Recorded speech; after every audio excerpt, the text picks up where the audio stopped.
Hi everybody, welcome back to my channel.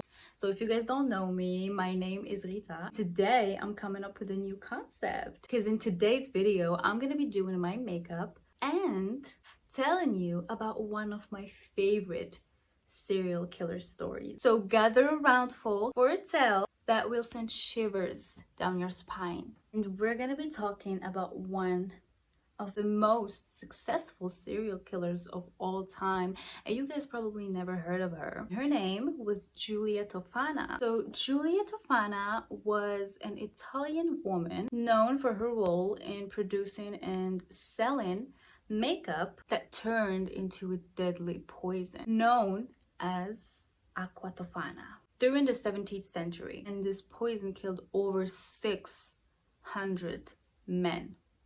So as far as historical records go, Giulia Tofana's childhood remained a mystery. Little is known about her years. Legend has it that Giulia was born into a family steeped in the mystical arts in the winding alleys of Palermo in Sicilia during the early 17th century. Some say her parents were alchemists, steeped in the arts of potion making and herbal remedies. It's whispered that young Giulia learned the secrets of nature's deadliest ingredients at her parents' knees, soaking in the knowledge like a sponge. She was possibly the daughter of a woman named Tofania d'Adamo, which was executed eventually. Well, she actually killed her husband.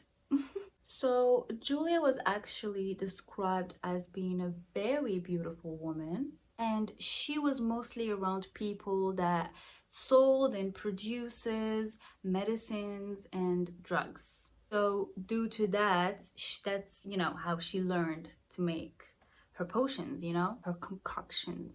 But some say that she learned the famous poison from her mother's recipe that she left her after, she died. But mostly everybody just believed that she actually learned it by herself and named it Aquatofana.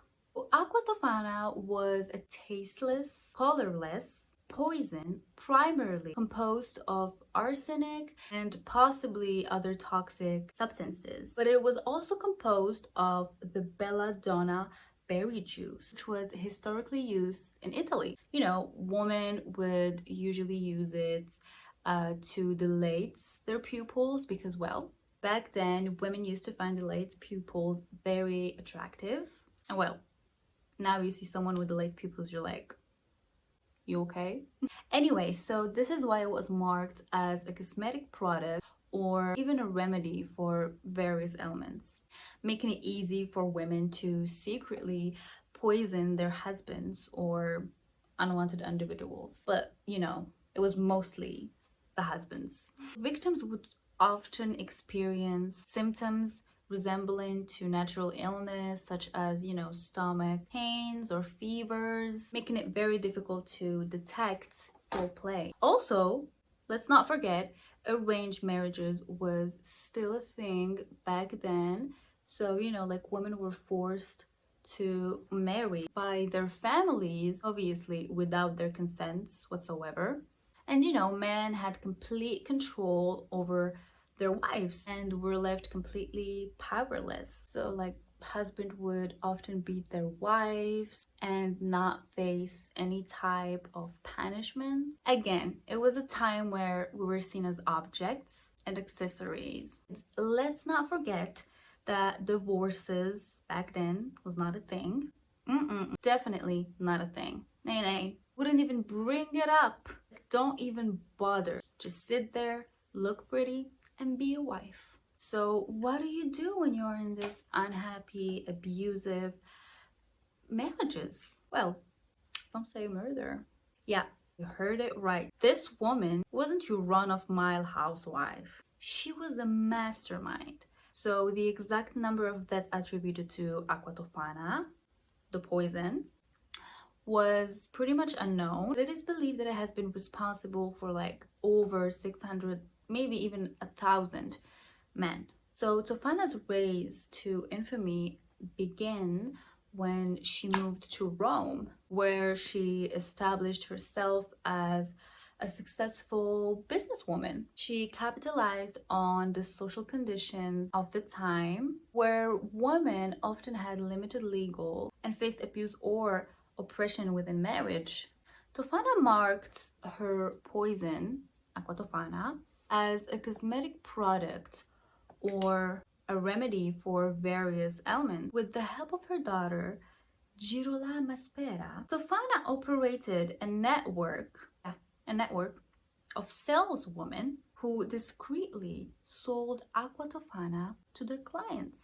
The poison was administered in small doses over time, often masked in food or drinks, making it very difficult to detect, attributing, the deaths to natural causes. Tofana's activities were undetected for many years, as the authorities struggled to identify the sources of this mystery deaths. However, suspicions began to rise, and rumors of Aquatana were starting to spread all over Italy. So you might ask me, well, how did she get caught? I believe it was in 1650 when a woman was determined to serve her husband a steaming bowl of soup. But just as he was about to take a sip, a sudden change of heart overtakes her. She pleads with him to stop and starts literally panicking. Now you would think that was, like a heartwarming scene when the woman is gonna be like, like the husband wouldn't suspect anything, would lead to a heartwarming reconciliation. We're wrong.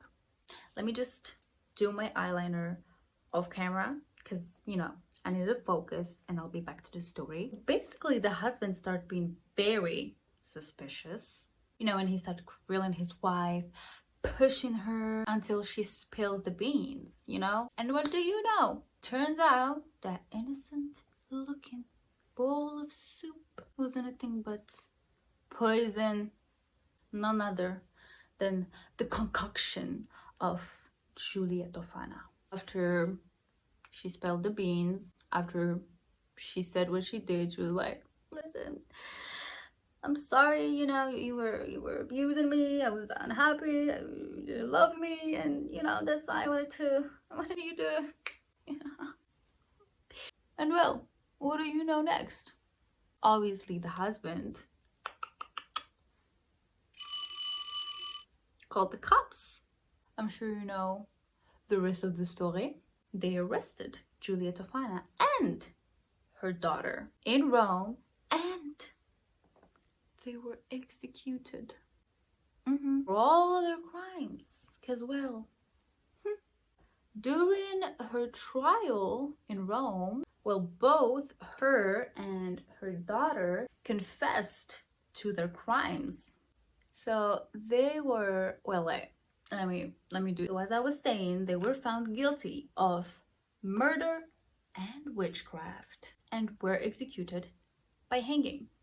Well, the exact details of their execution trial vary depending on historical accounts, but their downfall marked the end of the most notorious poisoning in history. Yeah, that's it. That's the story of the famous Giulia Tofana and her deadliest poison, Aquatana. This is actually one of the most fascinating and also one of my favorite serial killer stories. So this is the end of my story. I hope that you guys liked the video. So I'll see you guys in the next video. Hope you're having a great day or night. Bye.